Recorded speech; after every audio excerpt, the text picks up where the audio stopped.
Well,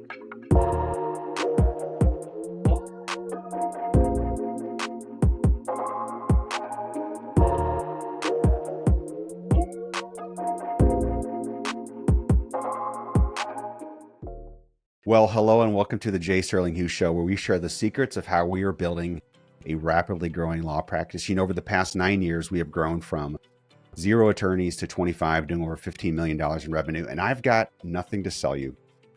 I am just here to document what we're doing and share that with you with hopes that you can take what we do, recontextualize that for your practice, and shorten your success curve. And in today's show, I have a really fun guest. We had a little talk beforehand. Great personality. Robert, I have a million questions to ask you about podcasting, but you are the pro at it. And I first became aware of you a couple weeks ago, and I follow you now on LinkedIn, on Twitter. So I'm stalking you sufficiently there. And what we're going to get today is how to start, how to build, and how to just promote your podcast.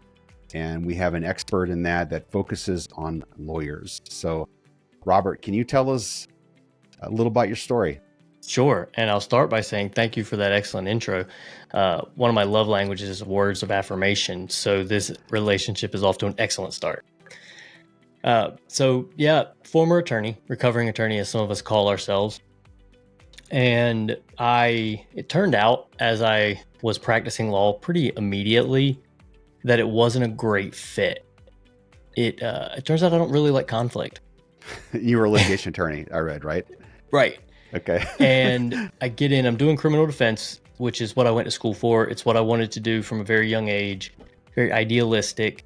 And I helped some great people out of some really tight spots. And I hope they've gone on to do amazing things with that opportunity. But more often than not, I was playing the role of the antagonist in some victim's movie every day. Yeah. And I hated the way that made me feel.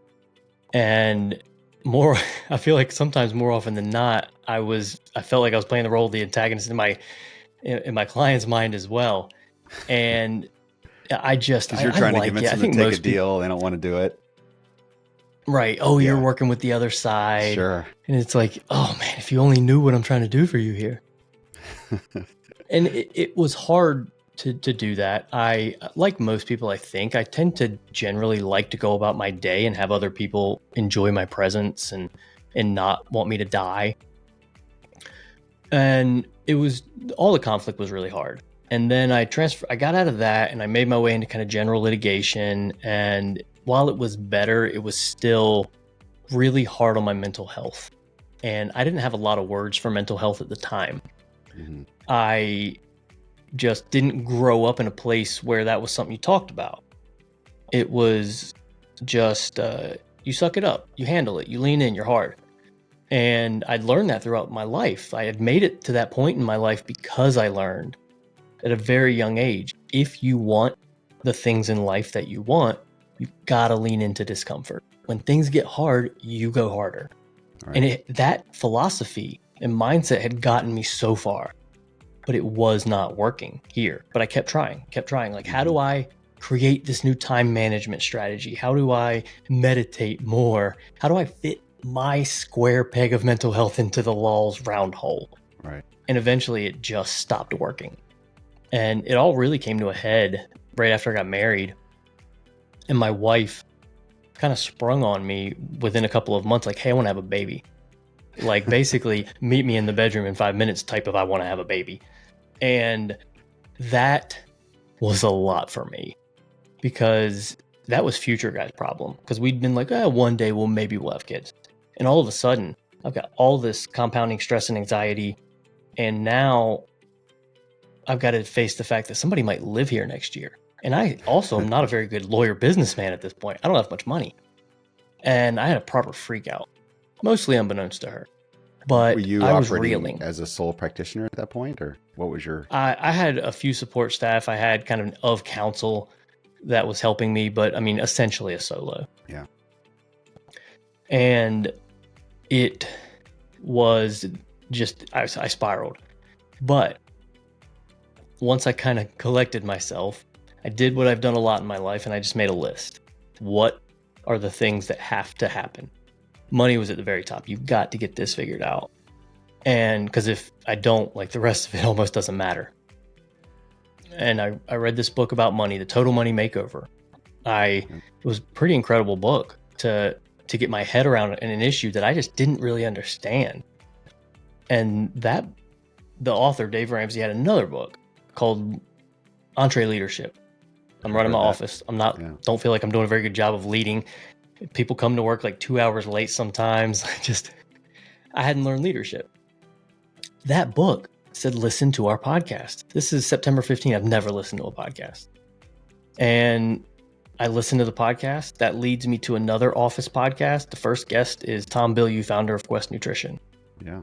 And it's a moment in time that I'll always remember, because I heard the message that I'd heard 1,000 times. You can be anything you want in your life. But I heard it and I believed it in that moment. And that's why I believe telling your story is so important, because he wasn't saying things that were all that crazy and different than what I'd heard before, but I heard he was talking to me. And in that moment, I thought, I don't know that I have to do this anymore. And I had never given myself that space to say that.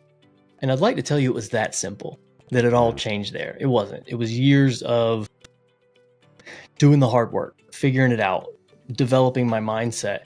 But within 30 days of listening to that episode, I purchased $1,000 worth of podcast gear. I just was hit by the medium. So let me get the timeline right. How long were you practicing before you heard Tom Bilyeu and 4 years podcast? Okay, so was that 4 years out of law school at that point? Yeah, 4 years out of law school. So tell me about your finances. Were you making any money at all? What was that looking like? Oh, it was bad. I mean, I was working hard. Like, I was working and doing the marketing at night. There's not a correlation between hard work and making a lot of money. I've figured that out in life for sure. Yeah, and I think that growing up the way I did, and this isn't like to direct that at my parents, it's more of just the culture I grew up in. Yeah. Like, hard work's the answer. You just got to do it and do it and do it. And it's not that hard work doesn't matter, but it's focused attention. So I'm assuming you had a pretty good debt load too at that point. A pretty good what? Debt load. Oh, yeah. Significant. I mean, Dave Ramsey, that's his thing. When you said total money makeover, I'm like, oh, okay. Yeah. I know the context there. Right. And not to go, take a tangent here, but I'm not even I'm a follower of a little bit of his ideas now, but I'm much more of a go make the money. I'm not a scrimper and a saver. I like life. Yeah. I just say, okay, who can I follow that can teach me how to make a lot of money so I don't have to worry about all of that. Yeah. And I have lots of recommendations there. You heard this podcast in 15 and your mindset just switched within that 30-day period of wait a second, I could get out of law. This podcasting thing looks really cool. And so that inspired you to get started. It did. It was the first steps. Okay. I mean, it was certainly, this microphone was part of that $1,000 package that I bought, which I feel like screams what my personality is, like go big or go home. And I had no idea that I'd be fast forwarding just a few years to making a career of it. That wasn't on my radar. My mindset wasn't ready for that. Like, who am I? Who would I have no business background, like business law. That's all I took. One business law class in undergrad. No marketing, no communications. And so that wasn't an idea yet, but it planted the seed. I liked the medium. I bought all this gear. I'm in my spare bedroom. I'd go to my office at night with a friend and we'd record, learn how to use mixers. It was so much harder to podcast back then. And so was your first podcast? What was it about? Your first podcast? My first podcast it's still live. It's still out in the world. I haven't published it since 18, but I haven't killed it either because, man, it's what got me there. And I'm going to come back to it. Like, I'm going to start publishing episodes again, but not now. It's on hold for a reason. Okay. But I want it to live there. But it's called the Future Self Podcast. And it started out as so towards the end, I went from litigation, all the conflict, and I had a friend who was in estate planning. And he was like, hey, why don't you come and you can kind of hook up with me and do some work. And so I tried that. And so it was the Future Self Estate Planning Podcast. Okay. And it was just about thinking about your life in a way that you're planning so your future self will be proud of you. And I was trying to tie that into the estate planning. Well, I had a real hard time talking about estate planning. I wasn't passionate about it. I didn't care about it. But I really did care about personal development. So I found myself talking personal development all the time. So it was about 10 episodes in, and I was like, this isn't really supporting the firm at all. So I just split it off and made it my own passion project. Mm-hmm. Nice. But I loved it. I love going back every once in a while and listening to it, because it's like, listen to that guy. But like I hear him and I'm like, I'm so proud of you. Like, you did all the things that you said you were going to do. So what took you from that point to running LawPods, and what was that journey like? Yeah, it was messy. It really was, because remember that baby she wanted to have? Oh, we had it. And 9 months after she invited you to the bedroom? Not or that fast. Take a little longer. Okay. Thankfully, not quite that fast. I mean, it's peculiar the way podcasting has been such a big thing in my life, because it seems to track with all these beautiful moments. So I started my podcast on July 2nd. My first podcast, July 2nd of 2016. And then we found out we were pregnant with my daughter on July 3rd that morning. Just like, and I don't like to read into things. I don't know, but it's just cool that it happened that way. Mm-hmm. And so I start mine, but then the baby comes, and at this point, I have a real strong sense that within the first year of this child's life, that I just cannot stay in law in any capacity. And so I'm winding down my practice. That takes a while. And the little bit of money that was ever coming from the practice is drying up quick. And I haven't figured out a way to make money in another capacity. I'm kind of just chasing my dreams. And my wife was super understanding, but at a certain point, I remember I got a text from her. I was in the grocery store and I got a text that said, "What's a tax garnishment?" Oh. And that is not a text you want to get from your wife. No. Yeah. And so they're garnishing her paycheck for my unpaid taxes from the last year. And that was a fun night at home. Man, I mean, I got to give her credit. She handled it really well. But she also let me know in no uncertain terms, I get it. I know that you're having this thing and you're trying to figure it out, but we got a baby now. Like we got to do something here. She's totally right. And so I had about 5 irons in the fire of things I thought would be fun to do. And I'm kind of chasing them all. And so I said, okay, here's what I'm going to do within a couple of days. I love this podcasting thing. I really do. I'm going to try to make a go of it. And at this point, I had, like, you could call it one client. One of the lawyers in town saw me doing it. And he said, "I'd love to do that. Come by my office tomorrow. Can you, try to help me do it?" Sure. And so I'm helping him, but that's not making any money. And so I got a job at the bank. I got a job in compliance at a bank. One of my law school colleagues he was building out a team, and then just crossed paths with him. And so I got that full-time job. And wow, for anybody considering leaving the law, those bank jobs are pretty cushy as far as going from the stress and anxiety of a legal career into, kind of not, as I saw my managers at the bank, some of them look stressed, but us employees down there were making pretty good money and not terrible work. Well, it sounds like compliance work is terribly boring. To go from litigation it was super work, boring. How could you? It was super boring. That's a tough job. There was no passion for the work, but it was a steady paycheck. I had good benefits, but I also had all this space and time to start building, just to learn and build the machine. And within 2 years to the month that I started, I was able to quit the job and go all in. I mean, I was making just enough. I didn't give myself a lot of wiggle room, but I believed in it. And I was able to quit. You built lawyer clients and podcasting on the side while you're running your... Okay. Yeah. Were you able to completely replace your income, or was it just... Oh, no. Okay. No. So when I quit my job I was probably making maybe 70% of what I was making in my job. Okay. At that point. But I'd also been putting a little away. Yeah. And putting it to the side and just being ready. But things at the bank were also coming to a head. It was more of you should probably do it before they do it. Yeah. Okay. Well, because business was picking up, and they were starting to compete with each other. Yeah. Was it LawPods? Was that your first iteration of your business? So the first iteration, I think, was YourPod. I think that's what we called it first. And that never really, I mean, there's probably a website out there now that still says it. I bet yourpod.co. I bet that's still live. I'd have to check. And my digital footprint and trail is everywhere. And that made it a little while, but it went to LawPods pretty quick. It was, I give all the credit to Harrison Lord. He's a brilliant litigation attorney in Charlotte and just a more brilliant comedian in my mind. He's just a great dude. But he was really pumped for me to figure this out. He talked to me a lot. And I think these were all his names. Like I think YourPod was his. I think LawPods was his. And I was like, I love that. And I didn't end up buying it right away because the domain was like $5,000. Mm-hmm. And at the time, I'm like, that's more money than I've ever seen, right? Yeah. But it wasn't long before I had a little bit of money. And then I also learned as just getting into business and starting to be a student of marketing and business. Oh, no, you don't have to pay that much. Everything's a negotiation. And, we learned to negotiate in law school.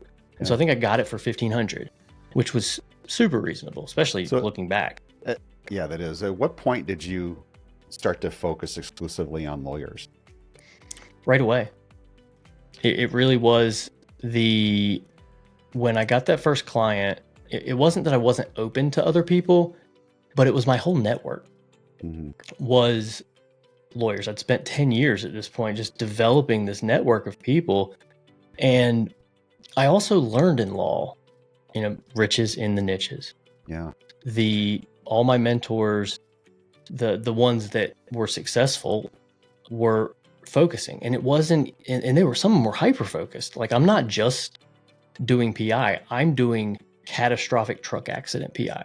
Mm-hmm. And it made so much sense to me because I like, how hard is it to learn one area of law and be reasonably good at it? And then you're going to do 4 different practice areas and try to be valuable to your clients. Super hard. Yeah.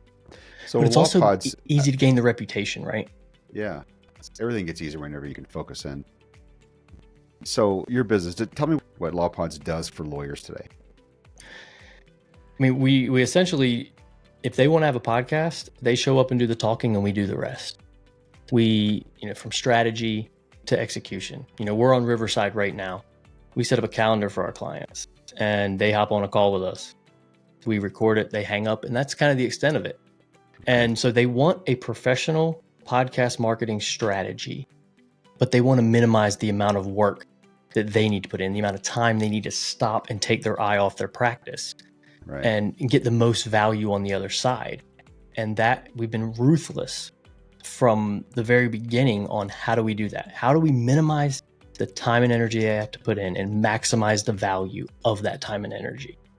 So kind of peel back this onion a little bit and understand more fully how you do it. So you would use a software like Riverside or some other software? We use Riverside, yeah. Okay. And so the lawyer would then show up for the designated time that you've got on their calendar for them to it's kind of like the way I booked this call with you. You set it up. It's got the Riverside link in the calendar invite. If they have a guest, they add the guest. It shoots out. It goes right to everybody's calendar when they show up. And it's got a little instructions that nobody ever reads. Yeah. And they show up. We test their microphone, make sure it's selected correctly. I'm sure you run into that a lot on Riverside. No, bring up this menu and hit this. Yeah. Make sure that that's done. And then help them frame their camera a little bit if they need that. And do you help them with getting the gear, tell them what gear they need? Oh, yeah, we send them the gear now. Like when they start with us, we just send gear packages. We build it into the cost of launching the podcast. And lawyers, the problem we ran into is we'd say, buy this. And they would come back and be like, but look, I did my research and I bought this because I heard it was better. I'm like, yeah. And so we just said, no, we're going to cut that off. We're just going to send them the gear package. We send them a dynamic microphone and, good for background noise and office recording and on the go, a headset because they love to do I have to wear the headset? Yeah, you kind of do. And that way, and it plugs right into the computer instead of putting a mixing board or a USB interface. No, it plugs right into the computer. Anybody can do it. So how do you handle content development? I mean, like the content for the episodes, who does that? So that's strategy that we work through in the beginning, because I love that part of it. I really do, because I'm a marketer at heart. I wish I kind of, I wouldn't change anything, but I do wish from a young age I would have understood that was something that was like possible, because like I love it and I have a natural proclivity for it. But we do strategy in the beginning. Before we ever press record, what are we doing here? Why are we doing it? Who are we doing it for? What pain point does that person have? Yeah. Why are they pressing play on this? And then how does this whole endeavor turn into money? And we answer those questions in the beginning, and that tends to inform the content really well.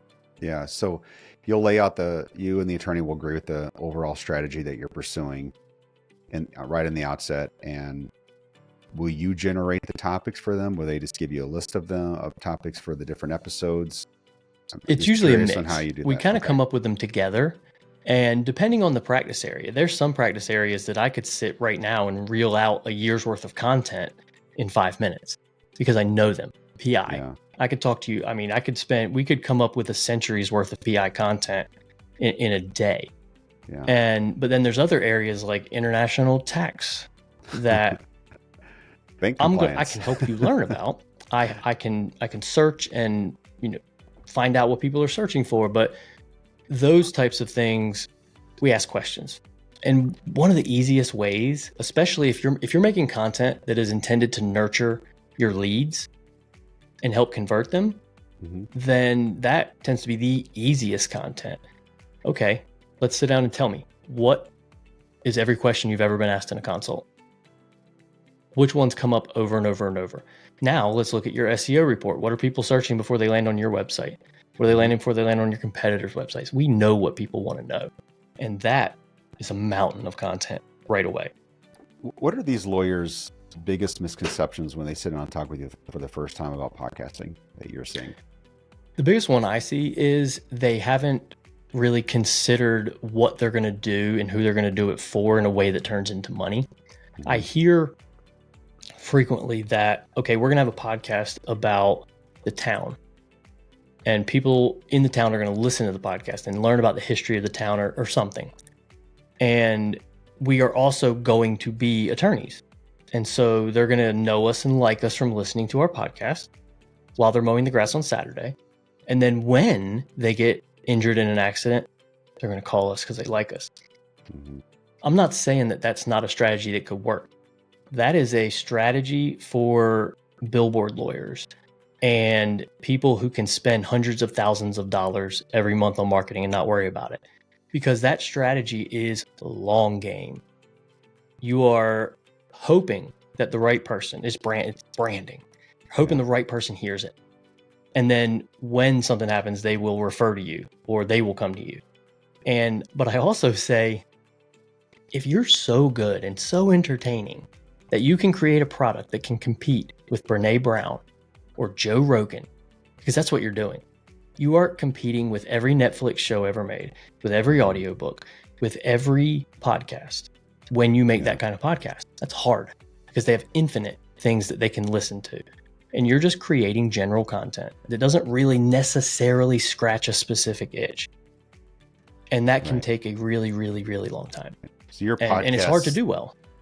Yeah. So your strategy sits more at the bottom of the funnel, so to speak, where the client's closer to a decision point. That's where your expertise as a podcast. I think, and it's going to be different for every firm. What are we trying to do? And because we do have firms that are doing stuff that's a little farther removed, that is a little more branding centered. But when it comes to the majority of the people, even the big firms, I have top 5 in the world firms that we work with. And even those firms are doing a lot of nurturing, educating. Yeah. And this is the subject. Here's the pain point our clients are having about that subject. They're not talking about something outside their practice area, something random that they hope people will tie back to them. They're talking about international tax. Yeah. And the concerns and, there's a new regulation that you need to know about, and here's how it's going to impact you. And educating their prospects. And then educating referral sources is another huge one. is who are your referral sources? What do they want to know? If you're a trial lawyer, talk about trial lawyer things. Michael Cowan does this really well on Trial Lawyer Nation. Yeah. Every episode is bringing a trial lawyer on, deconstructing a case, things like that.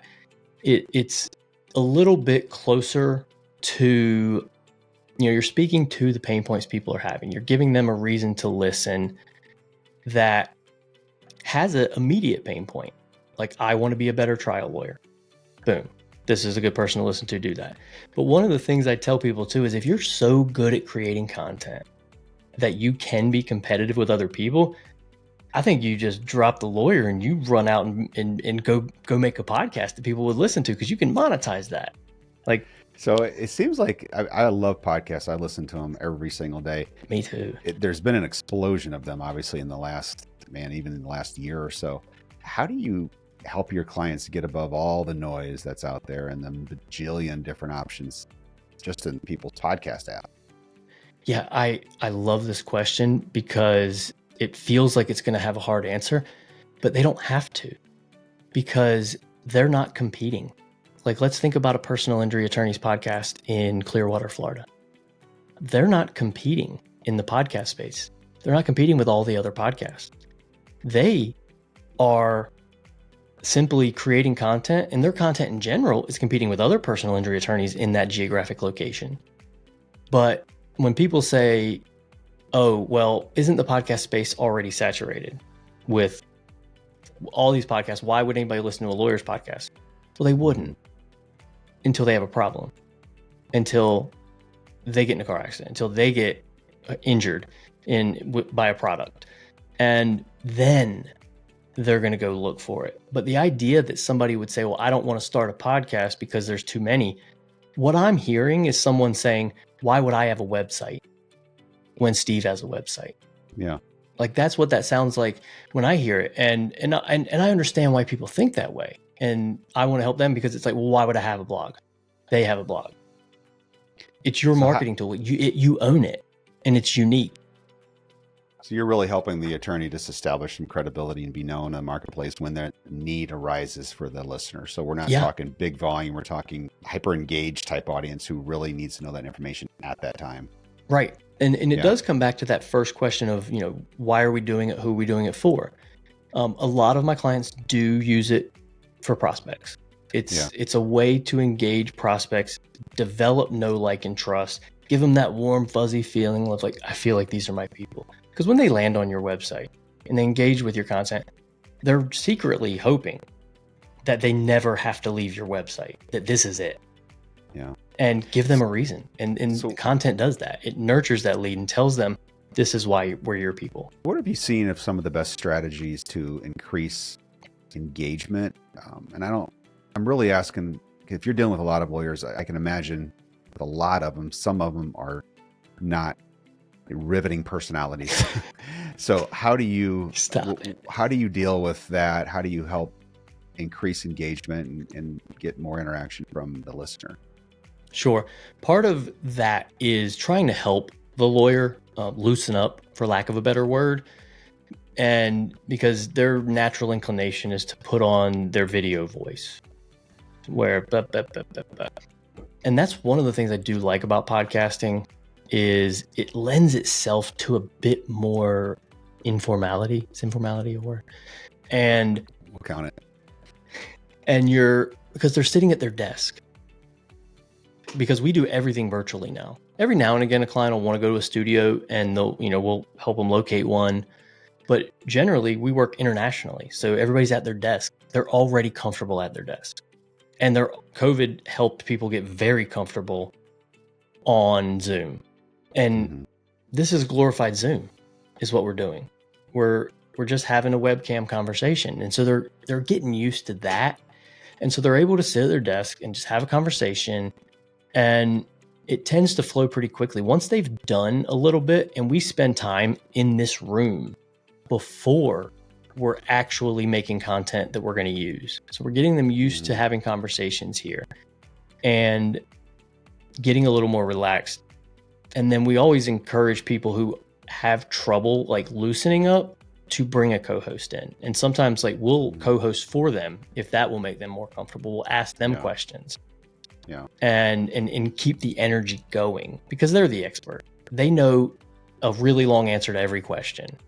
And so if you can ask them the right questions, you can give them the right follow-ups and the right kind of engagement, it prods them to move in that right direction and get more comfortable. Yeah. At what part, with respect to promoting the podcast, what are the ways that you help your clients promote their podcast? And the second question related to this is, do you have a process for determining when you start spending money to amplify that?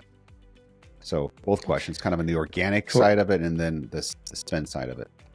So on the organic side of it, it's make sure it's where people are going to find it. Put it on the website.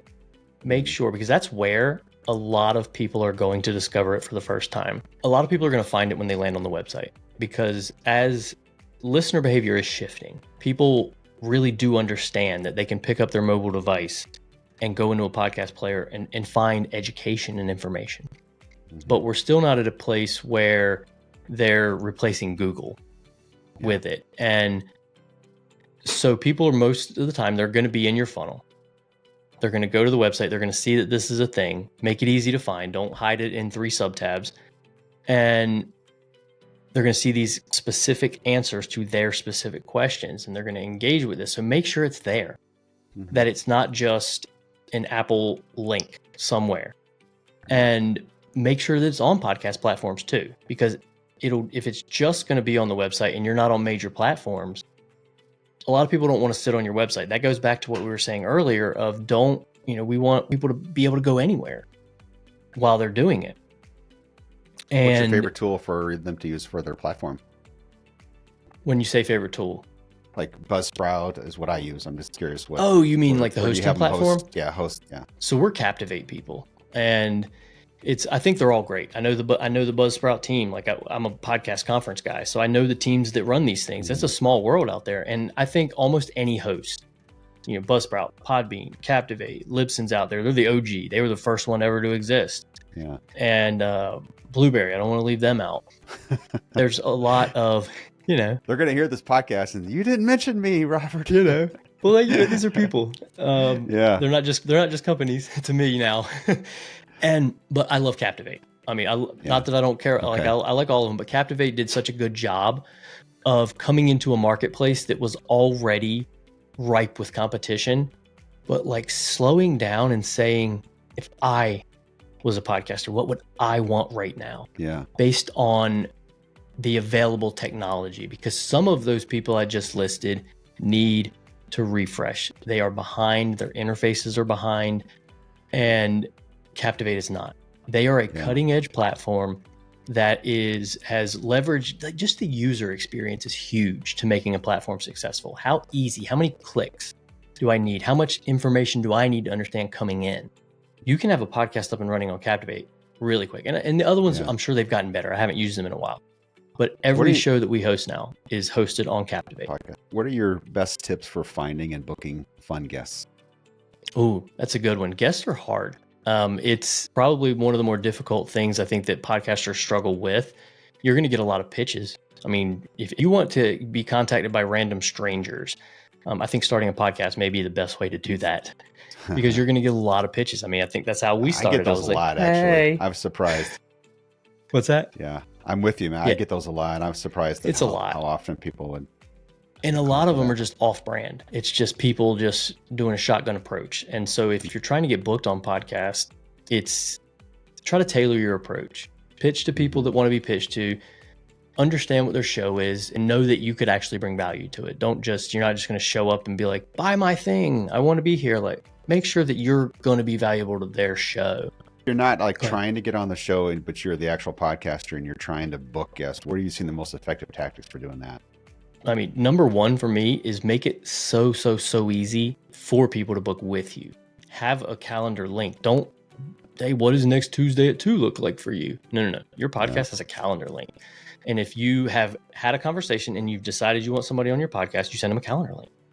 Yeah. And they book that calendar link. And I encourage people to put everything there. No, that's it. You're like, here it is. Here's where we're going to meet. Here's what we're going to do. Here's a couple things about it. Make it really easy for people to come on there.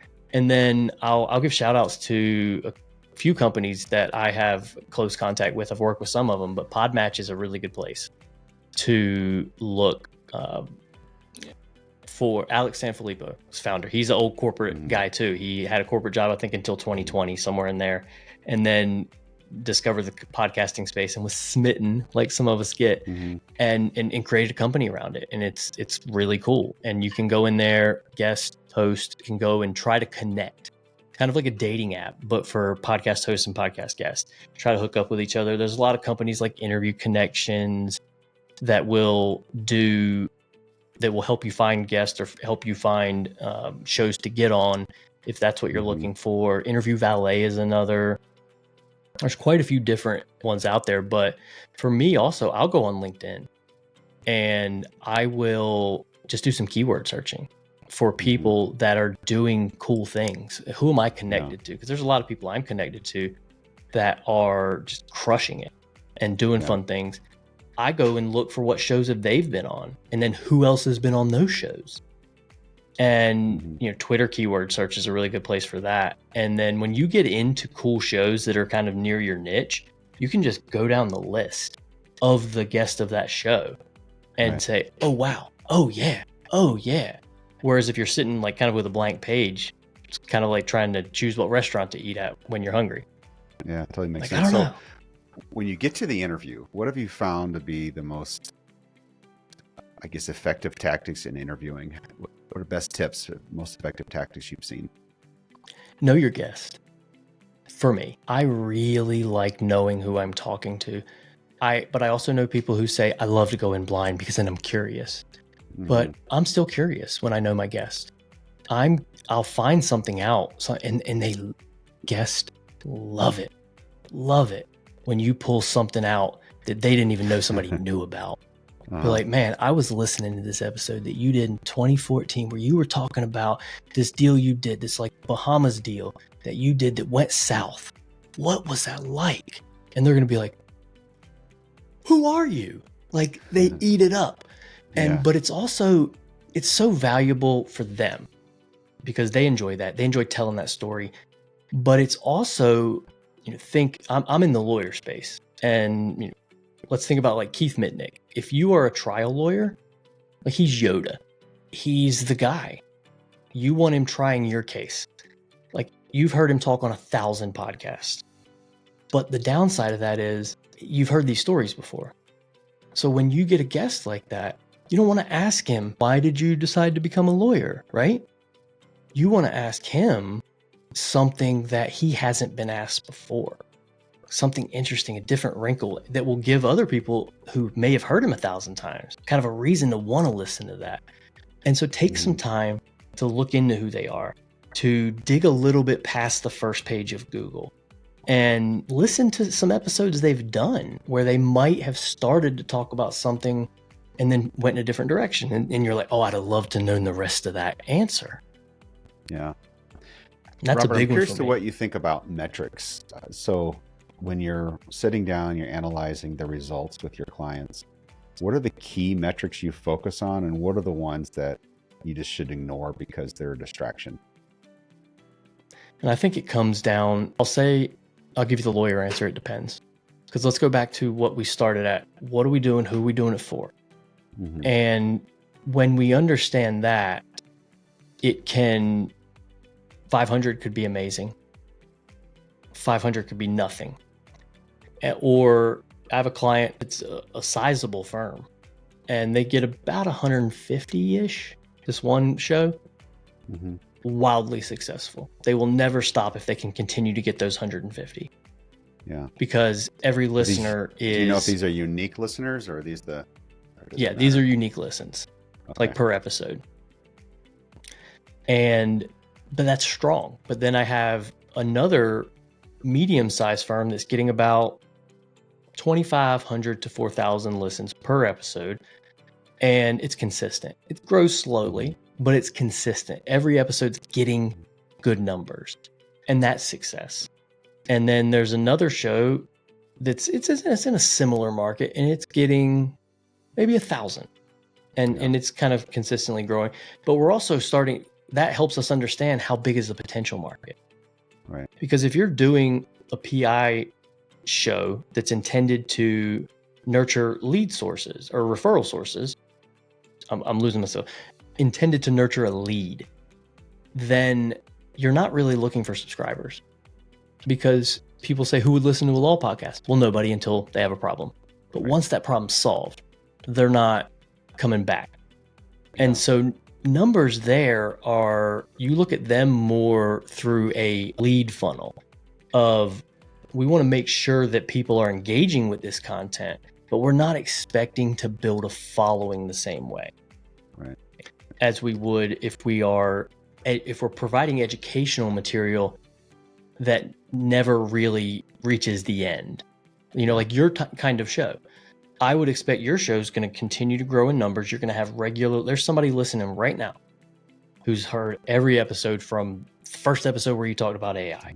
They've heard them all. And they want that.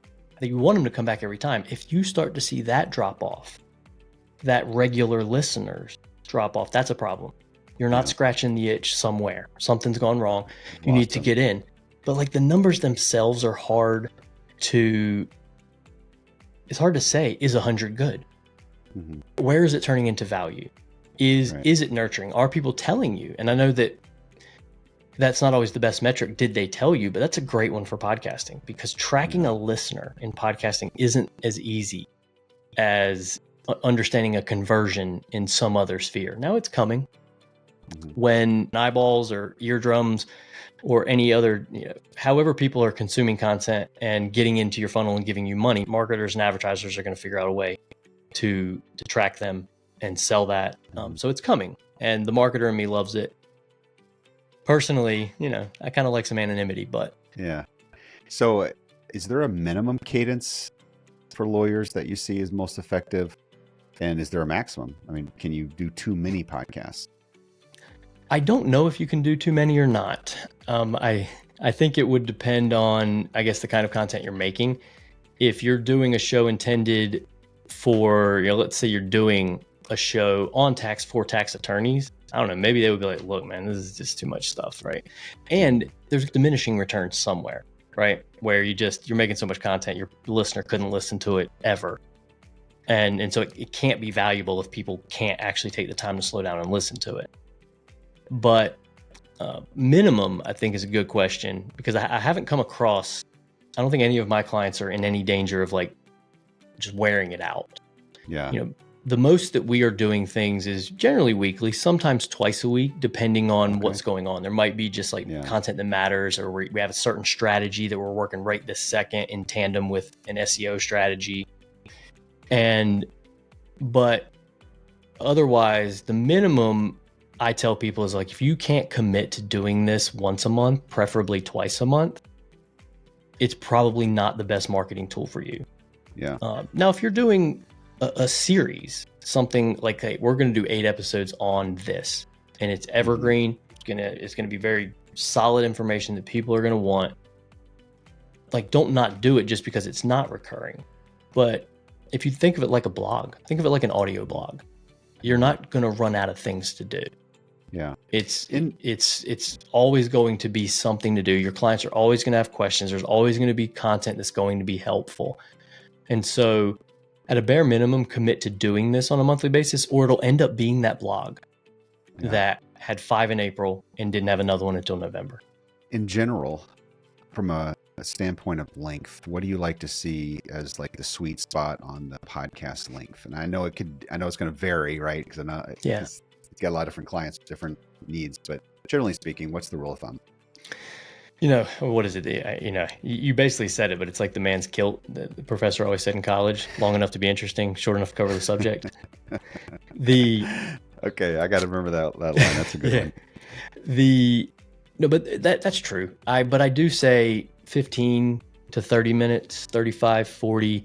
We'll come back to who is the listener, because if we're talking about one specific subject that, like, should I talk to a lawyer before I go see a chiropractor? Whatever the question happens to be.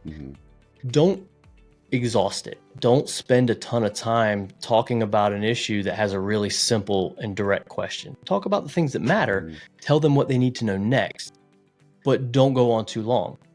Yeah. But conversely, don't put an arbitrary time constraint on information. Don't say, oh, well, I read that the average commute in Charlotte, North Carolina is 26.2 minutes. Stay out of the weeds. If your target market is people who do a certain thing and you know their schedule, I love that. Like, do the thing that works just for them. But in general, don't get in the weeds on that too much. Think about what's valuable. And I got notified by my podcast app today, Pocket Cast, my favorite. I love them, been using them for years. But I'm an Overcast guy. What's that? I'm an Overcast guy. I got you. I tried that one. This has been years now. It's been probably 5 years. So I don't know what it's like now. But it had like ads popping up and stuff. Oh, and I bought Pocket Cast for $3.99 at the time. And that's when they would still sell you an app, not a subscription. And so now I'm lifetime. I love it. Oh, okay. Grandfather and it's so good. But my longest podcast I listened to this year was almost 4 hours. I think it was Peter Attia and Huberman. Okay. And what I say, there's a lot of people are doing that now. They know. I mean, look at Joe Rogan's the #1 podcast, and he is frequently 3 hours. Yeah. And yeah, that's entertainment. But at the same time, people's leashes for valuable content are very, very long. And I'm not saying go make a 3-hour podcast about law, but if you are doing something that your target market finds valuable, let's say that you're discussing a voir dire strategy, and this is a podcast for trial lawyers. If this is good stuff, they're not going to stop. They will pause it and they will come back later. They're not going to stop. They're going to stay with it. Think of conferences that you go to. If the session goes on for 3 hours, but the entire thing is good, you're not leaving. Right. You're going to stick around and talk to the lady who was running it at the end. Yeah. And so in this age of knuckleheads all over social media, I know that somewhere along the way you've had clients just get negative criticism and mean comments and so forth on their podcasting app or whatever. How do you coach them through that? I'll say at this point in my career, what am I, 6 years in, most of the people I've had that have had to deal with that are established and thick-skinned and have been dealing with those same things for a long time. But when it comes up and it comes to me and people ask me questions about it, the first thing I say, just because I'm a mindset guy, everything is a potential value in my mind. My first question is, what's in there that we could take away before we throw it away? Yeah. Because I don't know. Sometimes comments are just meant to be rude. Mm-hmm. But when somebody's criticizing you, they're usually looking for something that will actually hurt because they want to hurt you. Because I don't know what their parents did to them when they were little, but they want to hurt you. And when people want to hurt you, they're usually looking for something that they feel like will hurt you. The upside to that is it might be something that you're like, oh, I do say entirely too much. I should really work on my public speaking skills. And, that guy's a prick for saying it that way, but, it's that nugget of gold to the forehead. Yeah. Pick it up, inspect it before you throw it away, because it could be valuable. Yeah. That's one of the things I tell people. And now not everybody wants to hear that. And then there's lawyers deal with criticism all the time. And the way that a lawyer is able to respond to criticism that's somewhere I tread carefully because every jurisdiction's different. Yeah. And some of them have rules about what you can and can't say to somebody, especially if it's a former client. Yeah. But I do tell people, I think it helps to respond. Unless it's just mean-spirited, then try to delete it. If it's just nonsense and they're just being terrible, just try to delete it. But if there's any value in it, I think it's nice to respond, because a lot of people look at these type, especially like a billboard lawyer. You see a billboard lawyer, they're not even a person to you anymore. And then a person responds, and I think people are taken aback by that. Like, oh, well, and they'll kind of backpedal a little. I like that question though. It's one I don't think about a lot. Yeah.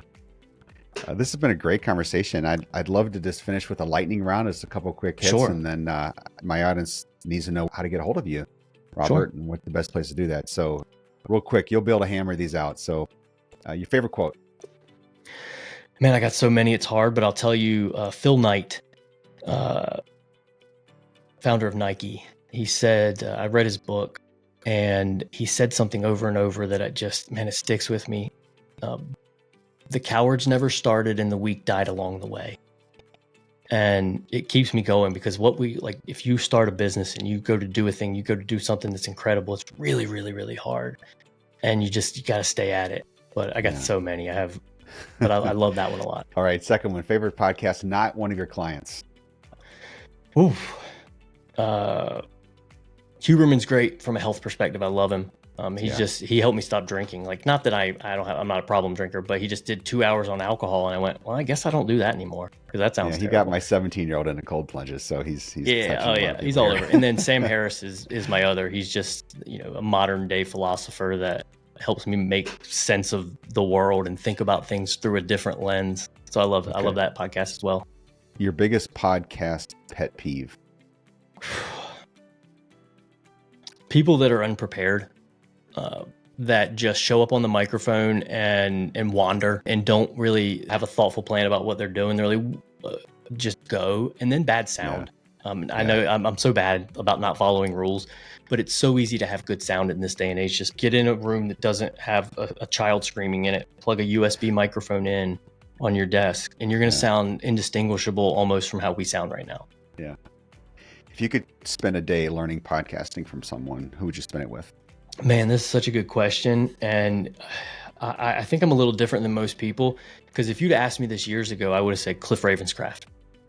And because he was the podcast answer man. When you Googled, how do I podcast? That's what came up. Cliff Ravenscraft, podcast answer man. And then I got into podcasting and I trained with him. I spent many hours. He taught me so much about podcasting.